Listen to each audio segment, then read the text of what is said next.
Hello, I'm John Garvin, the writer and director, and I'm here with... Sam Whitwer. I play Deacon St. John in Days Gone.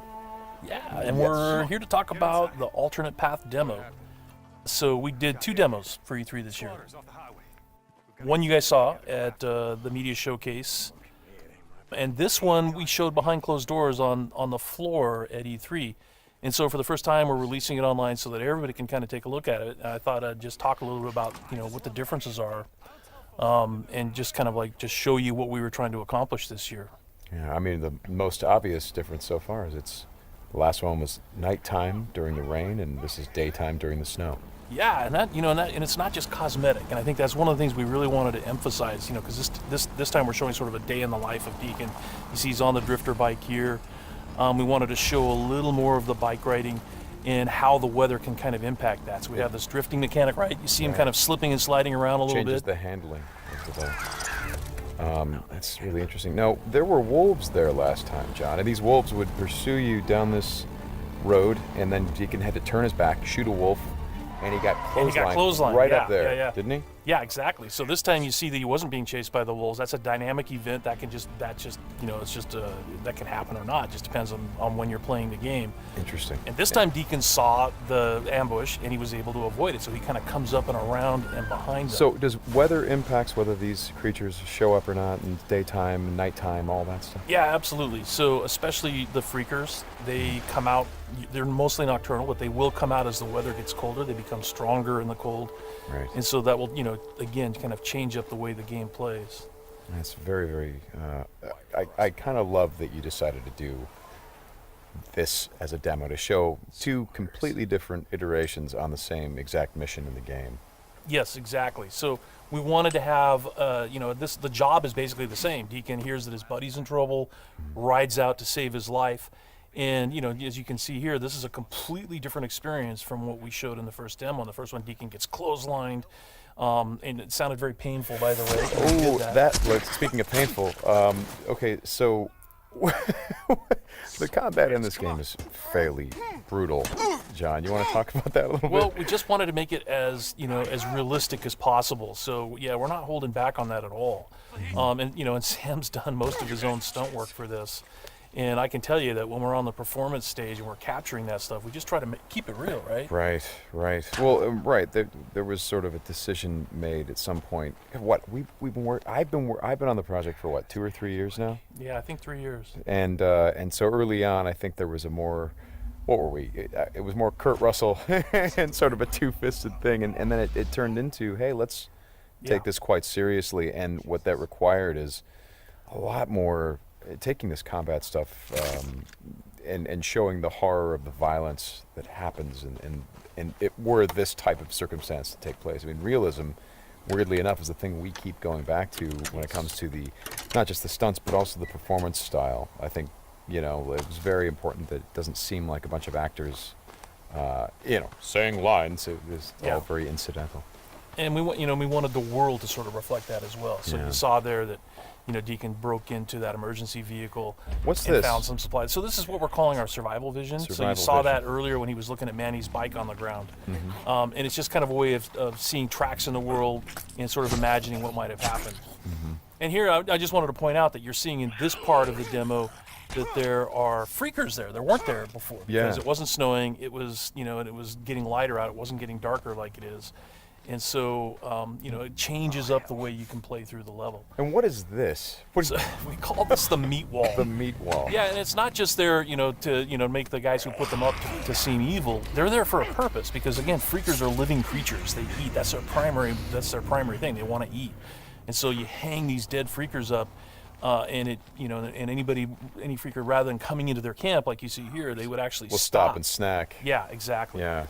And then the same thing with this freaker that they've hung upside down. Mm-hmm. There's a bear trap underneath it, and they use that because a freaker will come, be attracted to the meat, and then hit that trap. Interesting. Another thing you just saw, by the way, is that tin can. The tin can trap that you that's an alarm that the marauders will put up. And this is, again, some of the things that marauder camps just do. And you find these marauder camps throughout the world. You'll find traps like that, and then if you're careful and you're paying attention, you can avoid them. Because in the first demo, Deacon didn't avoid it, and he set off that alarm. Right. Now this is the same tactic that he used last time. Throws the rock to get someone to lure him over and have him step in the bear trap. But this one plays out a little bit differently than last time. One of the things that struck me, and we've talked about this obviously as we've shot, but there's an effort of the other Marauders to get this guy to shut up, and he won't. Yeah, and so in the first demo, Deacon's heading on down the trail, and you can hear that happening behind him. Right. And this time we're showing what happened. So, he's watching everybody react to this poor guy trapped in the in that bear trap, and she just is like, shut up, shut up, shut up, and then just loses it and shoots the guy. Right. Right. And of course, in the meantime, Deacon is crafting a Molotov and just takes them all out. Right. Oh boy, that's good. Ow. Ow. So again, it's like in the previous demo, Deacon would have gone off to the trail down to the right.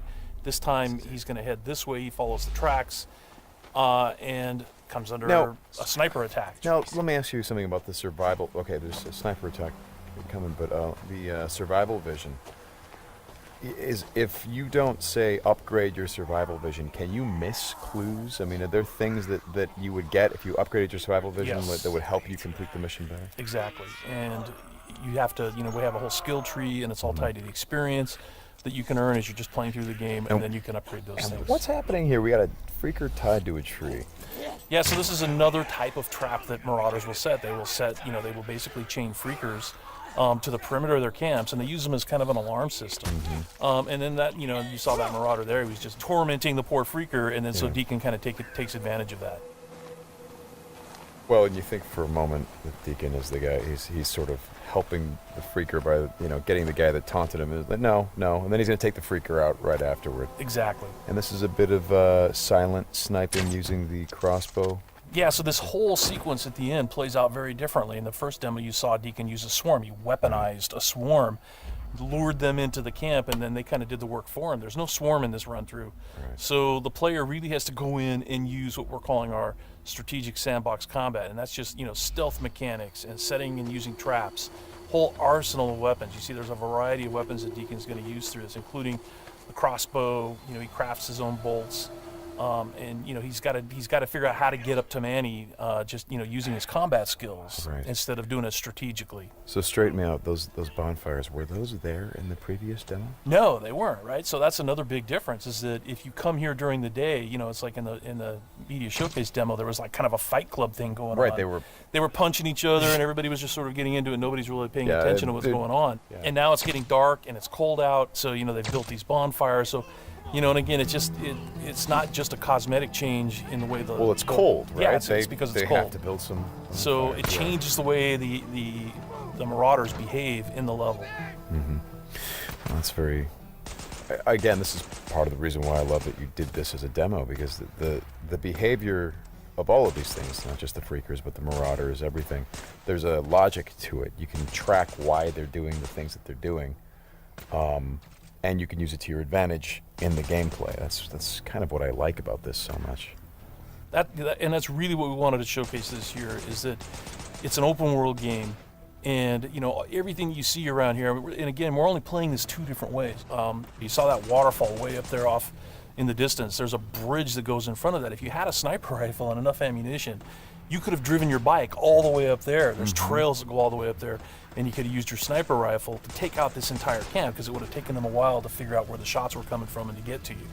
So, that's a different way to play it. There's another way to play it, by the way, where you could have just stealthed in through the entire camp if you had the skills to do it. And you could have just taken everybody out silently, or almost everybody. And then you could have gotten up to where Manny's being held using a different route, and just stealth killed that guy. There's no reason that you have to come in and run and gun it like Deacon is doing here. Hey, how scarce is ammunition? Because I see him switching from a bunch of weapons, and when we saw this demo, when I came in and saw it at A3, one of the things that I really enjoyed was I was sitting next to you, and the driver was playing the game, and at some point I saw you shift in your chair and you leaned forward, and I heard you say, "Oh man, uh-oh." And I'm like, whoa, what's going on? He's like, he's going to get killed. I'm like, whoa, oh. And I leaned forward. I was like, oh, I guess there's some real danger. And one of the things was that he was running out of ammunition. And he was trying to go pick up ammo from the dead he was looking for Marauders. ammo, But but he I've was seen, under fire. So when we were at E3, we had a whole team with us, and everybody played it slightly differently. So it just shows you that it's not scripted at all. Yeah. And then this Rager Bear. Oh yeah, boy. the infected bear. The infected bear. That's, yeah. That's not what you want to see. Well, we thought that would be a good way to end the demo, is to show that it's just one, for Deacon's life. It's just one darn thing after another. Yeah. Right? You're going to save your buddy. You get clotheslined, you get attacked by wolves, or you think you're finally done. You rescued you've gone through all this stuff, and then suddenly, Rager Bear. Right. Well, as you said to me, it's not just about exploring an open world, as it is the open world coming after you, the open world seeking you out, trying to. Yeah, exactly. That's our tagline.